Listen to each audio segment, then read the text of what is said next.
സങ്കീർത്തനങ്ങൾ 10. നീതിക്ക് വേണ്ടിയുള്ള പ്രാർത്ഥന. കർത്താവെ, എന്തുകൊണ്ടാണ് അവിടുന്ന് അകന്നു നിൽക്കുന്നത്?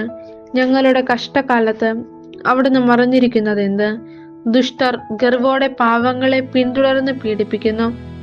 അവർ വെച്ച കെണിയിൽ അവർ തന്നെ വീഴട്ടെ. ദുഷ്ടൻ തന്റെ ദുരാഗ്രഹങ്ങളെ കുറിച്ച് വൻപു പറയുന്നു. അത്യാഗ്രഹി കർത്താവിനെ ശപിച്ചു തള്ളുന്നു. ദുഷ്ടൻ തന്റെ അഹങ്കാര തളരാൽ അവിടുത്തെ അന്വേഷിക്കുന്നില്ല. ദൈവമില്ല എന്നാണ് അവന്റെ വിചാരം. അവന്റെ മാർഗങ്ങൾ എപ്പോഴും വിജയിക്കുന്നു. അവിടുത്തെ ന്യായവിധി അവന് കണ്ണെത്താത്ത വിധം ഉയരത്തിലാണ്. അവൻ തന്റെ ശത്രുക്കളെ പുച്ഛിച്ച് തള്ളുന്നു. ഞാൻ കുലുങ്ങുകയില്ല, ഒരു കാലത്തും എനിക്ക് അനർത്ഥം ഉണ്ടാവുകയില്ലെന്ന് അവൻ ചിന്തിക്കുന്നു. അവന്റെ വായി ശാപവും വഞ്ചനയും ഭീഷണിയും കൊണ്ട് നിറഞ്ഞിരിക്കുന്നു. അവന്റെ നാവിനടിയിൽ ദ്രോഹവും അധർമ്മവും കുടികൊള്ളുന്നു. അവൻ ഗ്രാമങ്ങളിൽ പതിയിരിക്കുന്നു. ഒളിച്ചിരുന്ന് അവൻ നിർദോഷകരെ കൊല ചെയ്യുന്നു. അവന്റെ കണ്ണുകൾ നിസ്സഹായരെ ഗൂഢമായി തിരയുന്നു.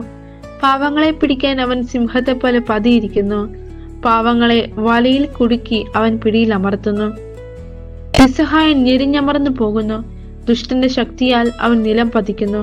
ദൈവം മറന്നിരിക്കുന്നു, അവിടുന്ന് മുഖം മറച്ചിരിക്കുകയാണ്.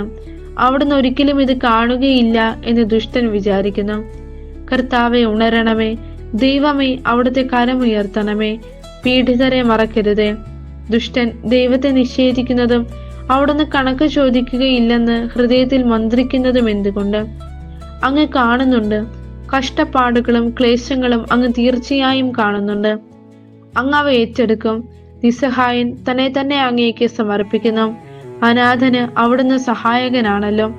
ദുഷ്ടന്റെയും അധർമ്മിയുടെയും ഭുജം തകർക്കണമേ. ദുഷ്ടതയ്ക്ക് അറുതി വരുന്നതുവരെ അത് തിരഞ്ഞു നശിപ്പിക്കണമേ. കർത്താവ് എന്നേക്കും രാജാവാണ്.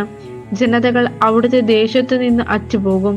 കർത്താവെ, എളിയവരുടെ അഭിലാഷം അവിടുന്ന് നിറവേറ്റും. അവരുടെ ഹൃദയത്തിന് ധൈര്യം പകരും. അവിടുന്ന് അവർക്ക് ചെവി കൊടുക്കും. അനാഥർക്കും പീഡിതർക്കും അങ്ങ് നീതി നടത്തിക്കൊടുക്കും. മണ്ണിൽ നിന്നുള്ള മനുഷ്യൻ ഇനിമേൽ അവരെ ഭീഷണിപ്പെടുത്തുകയില്ല.